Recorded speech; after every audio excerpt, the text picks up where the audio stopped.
একাদশের জার্সি দেখতে পাচ্ছেন। তো এটার একটা কাহিনী আজকে আমি বলবো।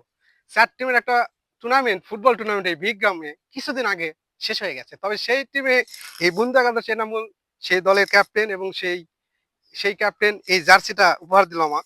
তো ভালো বন্ধু আমার সে। অবশ্যই তার জন্য শুভকামনা রইলো। তো যখন দল গঠন হলো তখন ১ম এ কিন্তু এনামুল দল দুর্বল দল। সবাই বলল এনামুল দল কোন মতেই পারবে না, কিছুই করতে পারবে না। কিন্তু শেষ পর্যন্ত দেখা গেল এনামুল দল শেষ পর্যন্ত তার শেষ ম্যাচ ফাইনালে অংশগ্রহণ করলো, করার পর সে জয়লাভ করলো সৌরভ একাদশের সাথে।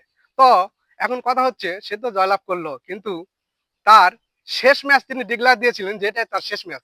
তো তার যে ডিফেন্ডিং খেলা, যা তার টিমে যে প্লেয়ার ছিল তার মধ্যে উল্লেখযোগ্য প্লেয়ার ভুট্টু ছিল। ভুট্টু খুব ভালো ডিফেন্স ছিল এবং এনামুল ছিল ডিফেন্স, এবং তার অধিনায়কত্বে সে ভালো একটা ম্যাচ উপহার দিয়েছেন। শেষ ম্যাচ তো অবশ্যই, তার সঙ্গে আরো যতগুলো ম্যাচ তিনি খেলেছেন সব ম্যাচ খুব ভালো এনামুল। মানে সামনে থেকে একটা প্লেয়ার যখন একটা অধিনায়ক নেতৃত্ব দেয় ঠিক সেরকম এনামুল দিয়েছেন। টিম ম্যানেজার অবশ্য নূর ছিল, নূর, ওই নূর আমার বন্ধু, এ খুব ভালো, সবসময় ফুটবল ক্রিকেটে সবসময় সে এগিয়ে আসে।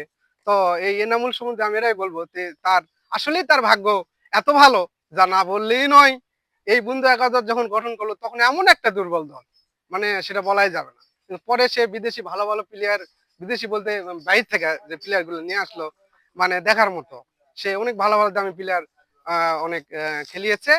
যাই হোক, এনামুল সম্বন্ধে আমি মানে ভাগ্য সম্বন্ধে আমি অবশ্যই তাকে সাধুবাদ জানাই। সে আমার বন্ধু লোক। এই কথাটা বলার জন্য আমি লাইভে আসি।